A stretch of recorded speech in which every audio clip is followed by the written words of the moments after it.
ವೀಕ್ಷಕರೇ ಸ್ವಾಗತ. ಬ್ಯಾಂಗ್ಳೂರಲ್ಲಿ ಫರ್ನಿಚರ್ ಅಪ್ಡೇಟ್ಗೋಸ್ಕರ ನನ್ನ ಚಾನಲ್ನ ಸಬ್ಸ್ಕ್ರೈಬ್ ಮಾಡ್ಕೊಳ್ಳಿ. ನಮ್ಮ ಮ್ಯಾನುಫ್ಯಾಕ್ಚರಿಂಗ್ ಯೂನಿಟಲ್ಲಿ ಇವತ್ತು ಎಲ್ ಶೇಪ್ ಸೋಫಾ ಸೆಟ್ ತಯಾರಾಗ್ತಾ ಇದೆ. ಬನ್ನಿ ಈ ವಿಡಿಯೋ ಮುಖಾಂತರ ನಿಮಗೆ ಮ್ಯಾನುಫ್ಯಾಕ್ಚರಿಂಗ್ ಪ್ರೋಸೆಸ್ ಏನಿರುತ್ತೆ, ಫೈನಲಿ ಮ್ಯಾನುಫ್ಯಾಕ್ಚರ್ ಆದಮೇಲೆ ಈ ಸೋಫಾ ಸೆಟ್ ಹೇಗೆ ಕಾಣುತ್ತೆ ಅಂತ ನೋಡೋಣ. ಈ L shape Turkey sofa set manufacturing process ಏನಂತ ಹೇಳಿದ್ರೆ, ಮೊದಲು ಮೆಜರ್ಮೆಂಟ್ಸ್ ಪ್ರಕಾರ ಕಂಪ್ಲೀಟಾಗಿ ವುಡನ್ ಪ್ಲ್ಯಾಂಕ್ಸ್ನ ಕಟ್ ಮಾಡಿರೋದು ಪ್ಲ್ಯಾಂಕ್ಸ್ನ ಫ್ರೇಮ್ಗೆ ಕನ್ವರ್ಟ್ ಮಾಡ್ತೀವಿ. ಅದಾದ ಮೇಲೆ ಫೋಮಿಂಗ್ ವರ್ಕ್ ನಡೆಯುತ್ತೆ ವೀಕ್ಷಕರೇ.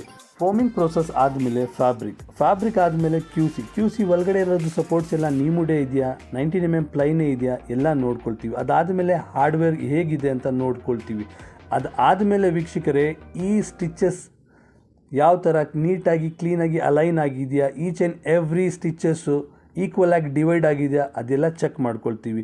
ಚೆಕ್ ಮಾಡಿದ್ಮೇಲೆ ಡೆಲಿವರ್ ಮಾಡ್ತೀವಿ. ಇವಾಗ ಕಸ್ಟಮರ್ ಪ್ಲೇಸಲ್ಲಿ ಈ premium L shape Turkey sofa set ಎಷ್ಟು ಬ್ಯೂಟಿಫುಲ್ ಆಗಿ ಕಾಣಿಸ್ತಾ ಇದೆ ವೀಕ್ಷಕರೇ. ಸಾಮಾನ್ಯವಾಗಿ ಇದು 3+2 ಪ್ಲಸ್ ಕಾರ್ನರ್, ಒಂದು ಸೆಂಟರ್ ಕಲ್ಸರ್, ಒಂದು ಸೆಂಟರ್ ಟೇಬಲ್, 2 ಪಫೀಸ್ ಬರುತ್ತೆ. ಬಟ್ ಕಸ್ಟಮರ್ ರಿಕ್ವೈರ್ಮೆಂಟ್ ಪ್ರಕಾರ ಇದನ್ನು ನಾವು ಮ್ಯಾನುಫ್ಯಾಕ್ಚರ್ ಮಾಡ್ತೀವಿ ವೀಕ್ಷಕರೇ. ಯಾರಿಗೆಲ್ಲ ಸೋಫಾಗಳು ಬೇಕು ನಿಮಗೆ ನಿಮ್ಮ ರಿಕ್ವೈರ್ಮೆಂಟ್ ಪ್ರಕಾರ ಕಸ್ಟಮೈಸ್ ಮಾಡಿಕೊಡ್ತೀವಿ. 0 ಡೌನ್ ಪೇಮೆಂಟ್ ಆಪ್ಷನ್ಸ್ ಇದೆ, ಈಸಿ EMI ಫೆಸಿಲಿಟೀಸ್ ಇದೆ. ಕೊಟ್ಟಿರೋ ನಂಬರ್